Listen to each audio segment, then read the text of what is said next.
अब इसको देखिए साइन 60, ठीक है ना।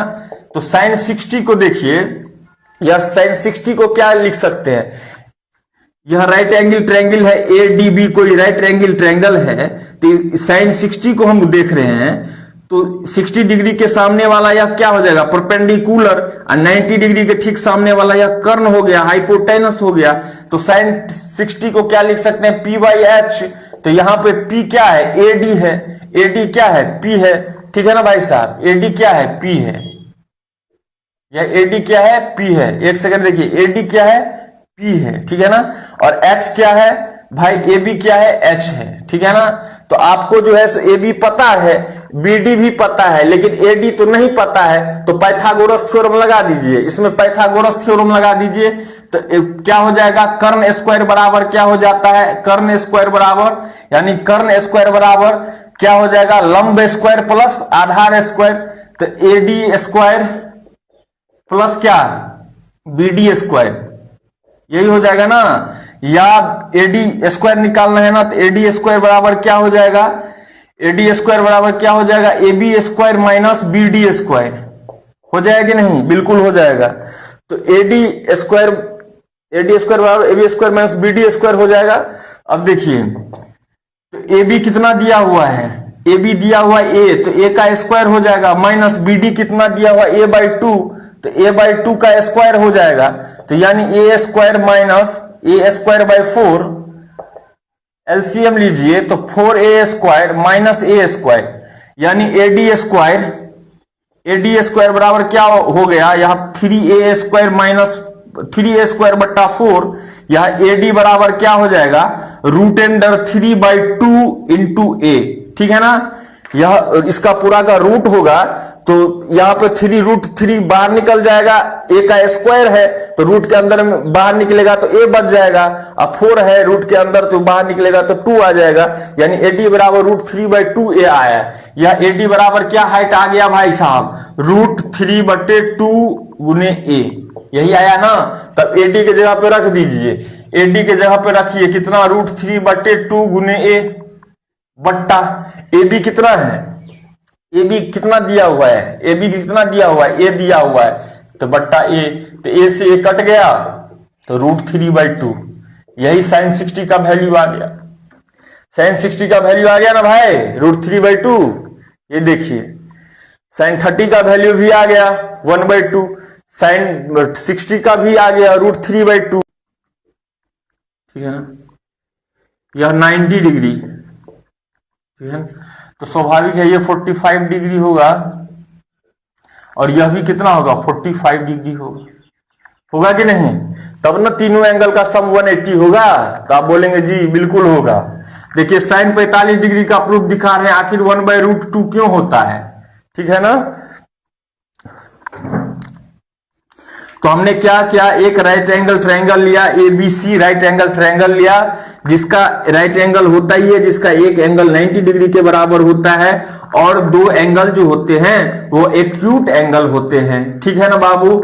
और प्रॉपर्टी क्या बताए हैं, जो किसी भी ट्रायंगल के बारे में आपको बताई हुई है प्रॉपर्टी, जो उसके तीनों एंगल का सम जो होता है वो 180 के बराबर होता है।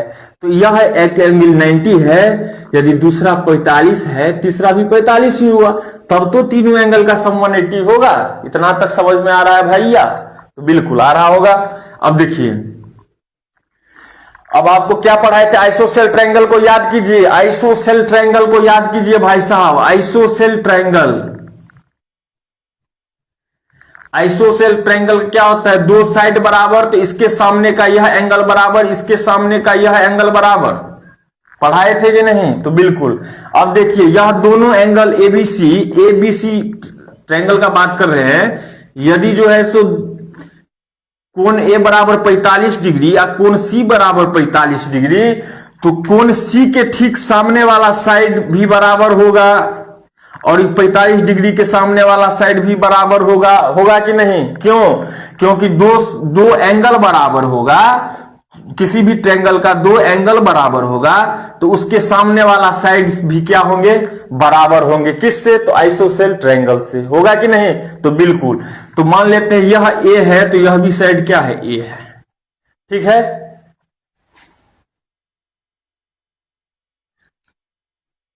ठीक है, यह ए तो ये भी साइड ए। समझ में आ रहा है? तो जी बिल्कुल आ रहा है। अब देखिए, तो ए सी स्क्वायर क्या होगा? 90 डिग्री के ठीक सामने वाला क्या होता है? कर्ण होता है। तो ए सी स्क्वायर बराबर क्या हो जाएगा? कर्ण स्क्वायर बराबर लंब स्क्वायर। तो लंब स्क्वायर प्लस आधार स्क्वायर यानी A B square plus B C square. तो ए बी कितना है? ए बी कितना है? ए का स्क्वायर प्लस बी सी कितना है? एक ए है तो ए का स्क्वायर हो जाएगा। तो यानी कहने का अर्थ यह 2a स्क्वायर हो जाएगा। यानी ए सी बराबर क्या होगा? √2 इंटू ए। यही हो जाएगा ना। तो यह √2 इंटू ए, कर्ण निकल गया √2 इंटू ए। अब आपको साइन 45 डिग्री चाहिए, ठीक है ना, साइन 45 चाहिए। तो साइन 45 क्या होगा भाई साहब? साइन 45 क्या होता है? साइन 45 जो है साइन थीटा क्या होगा? परपेंडिकुलर अपॉन हाइपोटेनस होता है। तो परपेंडिकुलर क्या है? ए बी है, हाइपोटेनस क्या है? ए सी है। तो ए बी कितना है? ए, और ए सी कितना है? √2a। ए से ए कैंसिल हो गया, 1/√2 आ गया। साइन 45 का वैल्यू आ गया, साइन 45 का वैल्यू आ गया 1/√2 आ गया कि नहीं? साइन 45 का 1/√2 समझ में आ रहा है ना भाई? समझ में आ रहा है?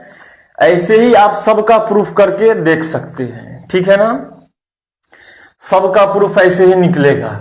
आपको पूछेगा कॉस का पूछ देगा, कॉस 45 डिग्री कितना होगा। अब यहीं आपको कॉस का पूछ देगा, कॉस 45 डिग्री कितना होगा। तो कॉस 45 डिग्री का लिखिए। अब क्या लिख सकते हैं? तो कॉस 45 डिग्री आपको पूछ देगा तो कॉस थीटा बराबर क्या होता है? b/h, ठीक है ना। तो इसमें b ये है, h ये है, तो b/h होता है। तो यानी BC अपॉन क्या होगा? AC। तो BC कितना है? BC दिया हुआ है a, और AC कितना दिया हुआ है? √2 इंटू a से a कैंसिल हो गया, 1/√2 हो गया ना। cos 45 डिग्री बराबर 1/√2 देख लीजिए।